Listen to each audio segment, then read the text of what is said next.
बिस्मिल्लाहिर्रहमानिर्रहीम।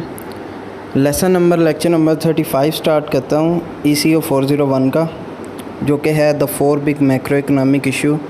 इसके अंदर एक टॉपिक इन्फ्लेशन का एक बस थ्योरी रह गई थी, वो है बाकी, और बैलेंस ऑफ पेमेंट के बारे में इसमें हम पढ़ेंगे।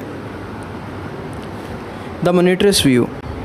मोनेटरिस्ट व्यू क्या कहता है कि मोनेटरिस्ट व्यू कहता है कि तुमने जितनी भी थ्योरीज पेश की हैं प्रीवियसली वो सारी गलत हैं। किसके बारे में? इन्फ्लेशन के बारे में। ऐसा बिल्कुल नहीं है कि इन्फ्लेशन बढ़ने से जो है अनएम्प्लॉयमेंट कम हो जाएगी, ये सरासर गलत बात है। मोनेटरिस्ट भाई अपने ही ध्यान में थे, वो कह रहे थे कि क्वांटिटी थ्योरी ऑफ मनी उन्होंने पेश की कि MV is equal to PQ। इसका क्या मतलब है? M का मतलब है मनी, रियल मनी जो कि पैसा है। V का मतलब है वेलोसिटी, कितने हाथों में घूम रही है। पैसा जितने हाथों में घूम रहा है वो बराबर होता है P इंटू Q। P का मतलब होता है कि जो प्राइस लेवल है और जो क्वांटिटी है, यानी कि कितनी प्राइस और कितनी क्वांटिटी परचेज़ की जा रही है, PQ। MV is equal to PQ। इसके अंदर उसने कहा कि अगर हम वेलोसिटी को एक constant velocity, let's suppose 2, 3, 4 constant कर दें और उसकी जो क्वांटिटी डिमांडेड या क्वांटिटी हम जो परचेज़ कर रहे हैं वो भी कांस्टेंट कर दें, तो M is equal to price हो जाएगा, M is equal to P हो जाएगा। इसका मतलब वो कहना ये चाह रहा है कि किसी भी मुल्क में जब मनी बहुत ज़्यादा सप्लाई कर दी जाए तो उसकी प्राइस लेवल बढ़ जाती है उस मुल्क में, यानी कि इन्फ्लेशन आ जाता है। कैसे? अगर हमारे पाकिस्तान के लोग वो बहुत ज़्यादा पैसा छापना शुरू कर देंगे तो क्या होगा? हुकूमत ने बहुत ज़्यादा पैसा छाप दिया, जैसे ज़रदारी के दौर में हुआ था, बहुत ज़्यादा पैसा छाप दिया था। पैसे, ये आपको मैं आज वैसे ही इस टॉपिक से हट के एक और मैं जो है ना आपको कंसेप्ट दे देता हूँ इकोनॉमिक्स का। वो ये है कि पैसा कैसे छपता है और क्यों छापा जाता है। पैसे क्यों नहीं छाप के हम जो है ना सारा जो है मुल्क का कर्ज़ा उतार दें। पैसे छापना जो है वो मुल्क के एसेट पे डिपेंड करता है, मतलब कि उसके पास कितना सोना कितना चांदी है।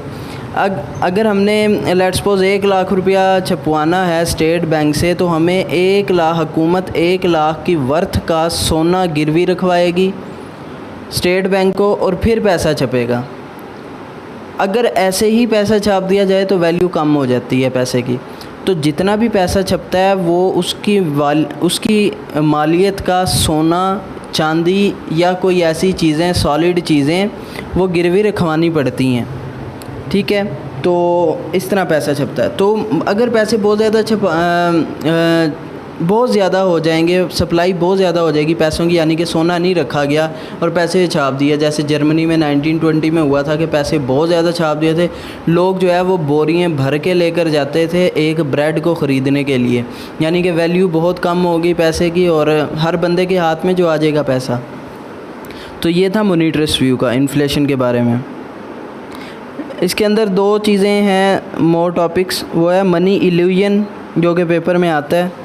मनी इल्यूजन का मतलब ये होता है कि जब पैसा यानी कि इन्फ्लेशन आता है तो जो लोग होते हैं या फिर जो एक्सपर्ट्स होते हैं वो आइडिया कर लेते हैं कि हाँ अभी पैसा आ गया है तो हमारी जो तनख्वाहें हैं वो कितनी बढ़नी चाहिए, इल्यूजन कर लेते हैं जहन के अंदर, ठीक है। उसके बाद या कितना हम जो है गवर्नमेंट एक्सपेंडिचर कितना हो गया ड्रिवन, एक्चुअली इन्फ्लेशन कितना होगा, यानी कि अगर हमारी तनख्वाह 10% बढ़ रही है तो एक्चुअली जो इन्फ्लेशन है वो कितने % हो जाएगा। अडॉप्टिक एक्सपेक्टेशंस के अंदर भी यही आ जाता है कि हमारी अगर तनख्वाह 10% बढ़ रही है तो मैं एक्सपेक्ट कर लूँ कि मुझे जो चीज़ 100 रुपये की मिल रही थी वो कम से कम 110 रुपये की तो मिलेगी या उससे ज़्यादा की ही मिलेगी। ये मैंने एक्सपेक्ट कर लिया अपने जहन के अंदर अगर मैं गवर्नमेंट एम्प्लॉई हूँ। Balance of payment. Balance of payment का मतलब होता है कि it is accountant record for country transaction with the rest of the world, यानी कि जितनी भी ट्रांजैक्शन इंपोर्ट एक्सपोर्ट हो रही है हमारी दूसरी कंट्रीज़ के साथ, तो उसमें उसका रिकॉर्ड को एक बैलेंस ऑफ पेमेंट कहते हैं, ठीक है। इसके अंदर आगे मैं आपको सारे कंसेप्ट दे दूँगा। मार्केट फॉर ये बैलेंस ऑफ पेमेंट का कंसेप्ट पढ़ने से पहले एक कंसेप्ट जो बहुत इंपॉर्टेंट है वो है फॉरेन एक्सचेंज का। फॉरेन एक्सचेंज क्या होती है? फॉरेन एक्सचेंज का मतलब होता है कि करेंसी किसी दूसरी करेंसी के साथ एक्सचेंज करना। यानी कि जैसे हम डॉलर की जो प्राइस चल रही है 156 रुपीज़ चल रही है, लेट्स सपोज 100 कर लेते हैं उसको, सपोज करते हैं वैसे 156 157 ये चल रही है।